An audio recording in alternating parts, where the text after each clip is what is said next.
নমস্কাৰ আপোনালোকে চাই আছে অসম সংবাদ ২৪ ঘণ্টা।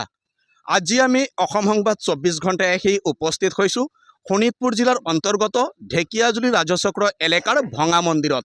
আৰু ভঙা মন্দিৰত আজি বাঙালী পৰিষদ অসমে বাংলাদেশ চৰকাৰৰ বিৰুদ্ধে প্ৰতিবাদী কাৰ্যসূচী ৰূপায়ণ কৰিছে। আৰু বাঙালী পৰিষদ অসমৰ শোণিতপুৰ জিলা সমিতিৰ উদ্যোগত আৰু কেইবাটাও আঞ্চলিক সমিতিৰ সহযোগত আজি প্ৰতিবাদী কাৰ্যসূচী ৰূপায়ণ কৰি তেখেতলোকে ইউনুছ চৰকাৰ মুৰ্দাবাদ, বাংলাদেশ চৰকাৰ হাই হাই শ্লোগান দিয়া পৰিলক্ষিত হৈছে। আৰু এনেদৰেই তেখেতলোকে ইউনুছ চৰকাৰৰ বিৰুদ্ধে আজি শ্লোগান দিয়া পৰিলক্ষিত হৈছে, কিয়নো বিগত কেইদিনমানৰ পূৰ্বে বাংলাদেশত এগৰাকী হিন্দু যুৱকক মৰিয়াই হত্যা কৰি গছত ওলমাই অগ্নিসংযোগ কৰা হৈছিল। আৰু এই ঘৃণনীয় কাৰ্যৰ বিৰুদ্ধে আজি প্ৰতিবাদী কাৰ্যসূচী ৰূপায়ণ কৰিছে বাঙালী পৰিষদ অসমে। আৰু এনেদৰেই বাঙালী পৰিষদ অসমে মৌলবাদী গো বেক দিয়া পৰিলক্ষিত হৈছে। আৰু তেখেতলোকে মৌলবাদী গো বেক দি আজি এনেদৰে শ্লোগান দিয়া পৰিলক্ষিত হৈছে। আৰু মৌলবাদী গো বেক, ইউনুছ চৰকাৰ হাই হাই বিভিন্ন শ্লোগান দিছে। আজি তেখেতলোকে বাংলাদেশত হিন্দুৰ ওপৰত অত্যাচাৰ নচলিব শ্লোগান দিছে। আৰু ইয়াতে আছে বাঙালী পৰিষদ অসমৰ কেন্দ্ৰীয় নেতা, আমি তেখেতৰ পৰাও চমুকে কিছু কথা জনাৰ চেষ্টা কৰিম আজিৰ কাৰ্যসূচীৰ বিষয়ে। কি ক'ব আজিৰ প্ৰতিবাদৰ বিষয়ে? আজি প্ৰতিবাদৰ বিষয়ে কম চাওক, মা ভনী আই, আজি বয়োজ্যেষ্ঠ ব্যক্তি আমাৰ স্বতঃস্ফূৰ্তভাৱে মনেৰ দুখেৰে ওলাই আহিছে। বাংলাদেশত যি হিন্দুৰ ওপৰত অত্যাচাৰ চলি আছে আজিৰ দিনত আমি ছ'চিয়েল মিডিয়াৰ যোগেদি পাই আছোঁ। আজি বহুত বছৰৰ পৰাই হিন্দুৰ ওপৰত অত্যাচাৰ চলি আছে, কিন্তু আজি ইউনুছ চৰকাৰ অহাৰ পিছত, হাছিনা চৰকাৰ পতনৰ পিছত যি হিন্দুৰ ওপৰত অমানৱিকভাৱে অত্যাচাৰ চলি আছে। আজি কেইদিনমান আগত দীপু দাসক মৰিয়াই অৰ্ধমৃত অৱস্থাত গছত ওলমাই জ্বলাই দিলে। আৰু 4দিনমান আগত ছ'চিয়েল মিডিয়াৰ যোগেদি পালোঁ অমৃত মণ্ডল নামৰ যুৱক আৰু এজনকো মৰিয়াই মাৰি দিলে নিৰ্দোষী মানুহবিলাকক। আজিকালিৰ ভিতৰত আৰু ছ'চিয়েল মিডিয়াত পাইছোঁ ঘৰৰ ভিতৰত আবদ্ধ কৰি বাহিৰৰ পৰা তলা মাৰি বাহিৰৰ পৰা জুই জ্বলাই দিয়া, এনেকুৱা আমি ছ'চিয়েল মিডিয়াৰ যোগেদি পাই আছোঁ। এইটো আমি ধিক্কাৰ দিছোঁ। এনেকুৱা অমানৱীয় কাণ্ড যি হৈ আছে এইটো আমি কেতিয়াও মানি ল'ব নোৱাৰোঁ। আৰু আপোনালোকৰ যোগেদি মই ভাৰত চৰকাৰক অনুৰোধ কৰিম যে এইটো ভাৰত চৰকাৰে এইটো হস্তক্ষেপ কৰিব লাগে। যিহেতু আমেৰিকাৰ ৰাষ্ট্ৰপতি ডনাল্ড ট্ৰাম্প শপত গ্ৰহণৰ পিছত সংবাদ মাধ্যমে সুধিছিলে বাংলাদেশৰ বিষয়টো, তেতিয়া ডনাল্ড ট্ৰাম্পে আমাৰ ভাৰত চৰকাৰৰ প্ৰধানমন্ত্ৰী মোদী ডাঙৰীয়াৰ ওপৰত এইটো এটা দায়িত্ব কৰিছিলে, মিডিয়াৰ যোগেদি পাইছিলোঁ। মই আপোনালোকৰ যোগেদি মোদী ডাঙৰীয়াক, ভাৰতৰ প্ৰধানমন্ত্ৰী, তেখেতক দাবী জনাম এইটো হস্তক্ষেপ কৰিব লাগে অতি সোনকালে। তেওঁ পাৰিব, যিহেতু বিশ্বগুৰু তেওঁ এটা উপাধি পাইছে। যিজন মানুহে প্ৰধানমন্ত্ৰীয়ে ৰাছিয়া ইউক্ৰেইন যুদ্ধ বন্ধ কৰি আমাৰ তাতে পঢ়িব যোৱা ছাত্ৰ ছাত্ৰীসকলক উদ্ধাৰ কৰি আনিব পাৰিছে, সেইজন মানুহে ইচ্ছা কৰিলে পাৰিব। আমি দাবী জনাম আপোনালোকৰ যোগেদি এইটো তেওঁ সমস্যাটো সমাধান কৰিব লাগে। আমাৰ বাংলাদেশত থকা হিন্দু মা ভনীসকলৰ ইজ্জত বচাব লাগে। হিন্দু মানুহবিলাকৰ সম্পত্তিৰ সুৰক্ষাৰ ক্ষেত্ৰত এইটো এটা কৰিব লাগে। আজি দিনক দিনে বৃদ্ধি পাই গৈ আছে। এইটো মোদী ডাঙৰীয়াই অতি সোনকালে এটা পদক্ষেপ ল'ব লাগে আন্তঃৰাষ্ট্ৰীয় পৰ্যায়ত। হয়, ইতিমধ্যে শুনিলে আন্তঃৰাষ্ট্ৰীয় পৰ্যায়ত ইয়াৰ আলোচনা কৰি এটা সঠিক সমাধান ওলাব লাগে, কিয়নো বাংলাদেশত এটাৰ পিছত আনটোকৈ নাৰকীয় ঘটনা সংঘটিত হৈ আহিছে। আৰু ক্ৰমান্বয়ে বাংলাদেশত নিৰ্যাতিত হৈছে হিন্দুসকল, কিয়নো বাংলাদেশত যিহেতু হিন্দুসকল সংখ্যালঘু, আৰু সংখ্যালঘু হোৱাৰ বাবেই বাৰম্বাৰ হিন্দুৰ ওপৰত অত্যাচাৰ চলিছে। আজি এই অভিযোগ বাঙালী পৰিষদ অসমৰ। আৰু সঁচাই যেন আজি সকলোকে স্তম্ভিত কৰি এটাৰ পিছত আনটোকৈ অমানৱীয় ঘটনা সংঘটিত হৈ আহিছে বাংলাদেশত। আৰু তাৰে প্ৰতিবাদত আজি ধিক্কাৰ কাৰ্যসূচী ৰূপায়ণ কৰিছে বাঙালী পৰিষদ অসমে। বাঙালী পৰিষদ অসমৰ শোণিতপুৰ জিলা সমিতিৰ উদ্যোগত আৰু কেইবাটাও আঞ্চলিক সমিতিৰ সহযোগত এই কাৰ্যসূচী ৰূপায়ণ কৰিছে। ইয়াত আৰু নেতৃত্ব আছে, আমি তেখেতলোকৰ পৰাও কিছু কথা জনাৰ চেষ্টা কৰিম। কি ক'ব আজিৰ প্ৰতিবাদৰ বিষয়ে? নমস্কাৰ। আজি আমি ধিক্কাৰ কাৰ্যসূচী গ্ৰহণ কৰিছোঁ, কাৰণ কিছুদিন আগত আমাৰ হিন্দু সনাতনী সন্তান দীপু চন্দ্ৰ দাসৰ যেনেকৈ মৰিয়াই হত্যা কৰি তেল ঢালি দি জ্বলাই দিয়া হৈছিল, তাৰে প্ৰতিবাদত আজি আমি ধিক্কাৰ কাৰ্যসূচী গ্ৰহণ কৰিছোঁ। গতিকে বাংলাদেশ চৰকাৰে এনেকুৱা এটা মনোভাৱ লৈছে যাতে তেওঁলোকে মানে মৌলবাদীৰ মানে চিন্তাধাৰাৰে যেন চৰকাৰ এখন চলাই আছে বুলি আমি অনুমান কৰিব পাৰিছোঁ।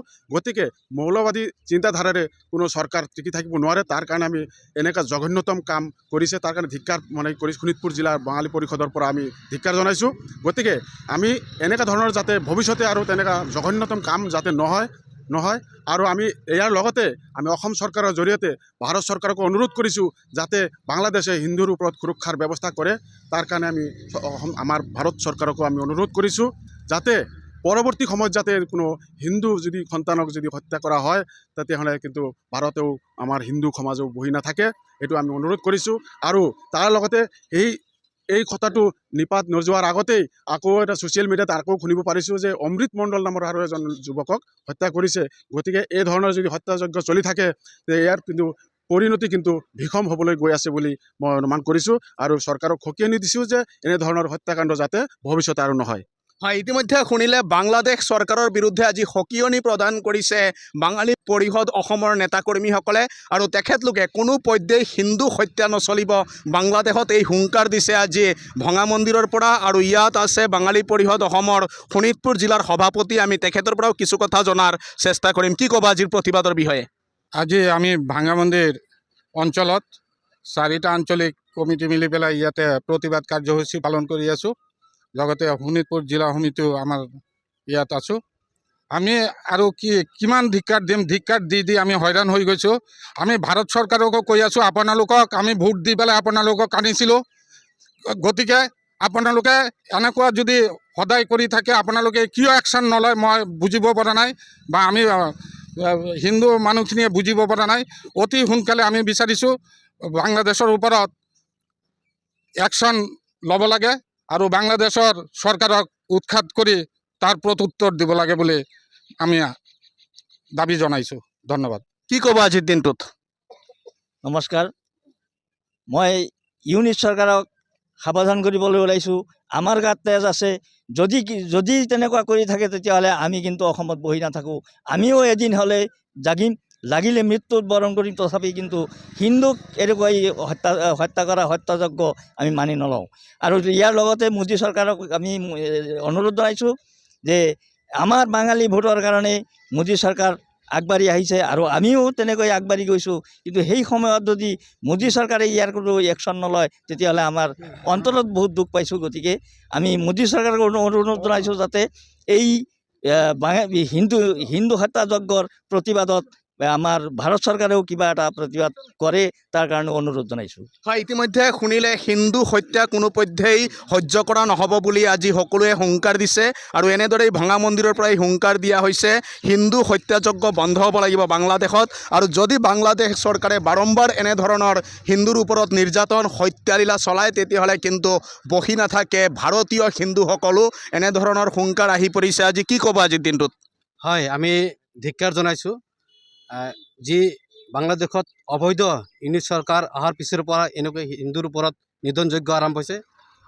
সিদিনা 18 ডিচেম্বৰত বৰ্বৰ যি আমাৰ জাৰ্মেণ্ট কৰ্মচাৰী দীপচন্দ্ৰ দাসক অমানৱীয় বাংলাদেশৰ কট্টৰ ইছলামিক পন্থীয়ে যি মানুহ তেওঁলোকে মৰিয়াই আধা মৰিয়াই পিছত গছত বান্ধি পেলাই জ্বলাই দিছে, তাৰ বাবে আমি দুখিত হৈছোঁ। এনেকৈ যাতে অমানৱীয় কৰি তেখেতক জ্বলাই দিয়াৰ লগতে যে আমাৰ যে হিন্দুৰ ওপৰত যি নিধনযজ্ঞ আৰম্ভ হৈছে অতি সোনকালে বন্ধ কৰিব লাগিব। লগতে যে বাংলাদেশৰ যি অবৈধ ইউনিট চৰকাৰ আছে তেখেতক বৰখাস্ত কৰিব লাগিব। লগতে এনেকৈ আমি বহি নাথাকোঁ। লগতে আমাৰ চৰকাৰৰ যোগেদি আমাৰ মাননীয় প্ৰধানমন্ত্ৰীক আমি আহ্বান জনাইছোঁ যাতে এনেকৈ যাতে আৰু কেতিয়াও এনেকুৱা যাতে হ'ব নালাগে। বাংলাদেশ চৰকাৰক আমি এই হিন্দুৰ ওপৰত নিধনযজ্ঞ বন্ধ কৰিব। লগতে দীপচন্দ্ৰ দাসৰ যি অমানৱীয়ভাৱে নিধন কৰিছে তাৰ আমি ন্যায় বিচাৰিছোঁ মানে। হয়, ইতিমধ্যে শুনিলে হিন্দু যুৱক দীপুচন্দ্ৰ দাস এগৰাকী কৰ্মচাৰী আছিল আৰু এগৰাকী শ্ৰমিক আছিল। এজনেই আছিল উপাৰ্জনকাৰী পৰিয়ালটোৰ, আৰু এই পৰিয়ালটোৰ উপাৰ্জনকাৰী যুৱকজনক মৰিয়াই হত্যা কৰিলে। তাৰ পিছত মৃতদেহ ওলোটাকৈ গছত ওলমাই দিয়া হ'ল আৰু তাতে অগ্নিসংযোগ কৰা হ'ল।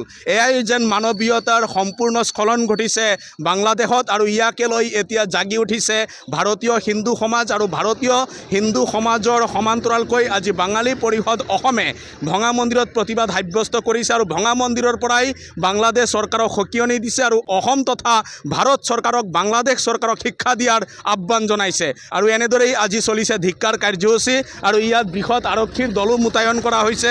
ইতিমধ্যে বৃহৎ আৰক্ষীৰ দলেও ইয়াত মোতায়েন হৈছে এই প্ৰতিবাদী কাৰ্যসূচী, এই ধিক্কাৰ প্ৰতিবাদী কাৰ্যসূচীৰ স্থলীত। আৰু ইয়াৰ পৰাই তেখেতলোকে বাংলাদেশ চৰকাৰক দিছে শেষ সকিয়নি। যদি বাংলাদেশ চৰকাৰে নিজৰ স্থিতি সলনি নকৰে তাৰ পৰিণাম দিব কিন্তু হিন্দুসকলেও বুলি আজি হুংকাৰ দিছে। আৰু এনেদৰেই আজি ভঙা মন্দিৰত চলিলে প্ৰতিবাদী কাৰ্যসূচী, আৰু মই দেখুৱালোঁ সামগ্ৰিক পৰিৱেশ ভঙা মন্দিৰৰ পৰা। আৰু সকলোৱে অসম সংবাদ 24 ঘণ্টা চাই থকাৰ কাৰণে মই প্ৰশান্ত বৈশ্যই শোণিতপুৰ জিলাৰ অন্তৰ্গত ভঙা মন্দিৰৰ পৰাই সকলোলৈ ধন্যবাদ জ্ঞাপন কৰিছোঁ।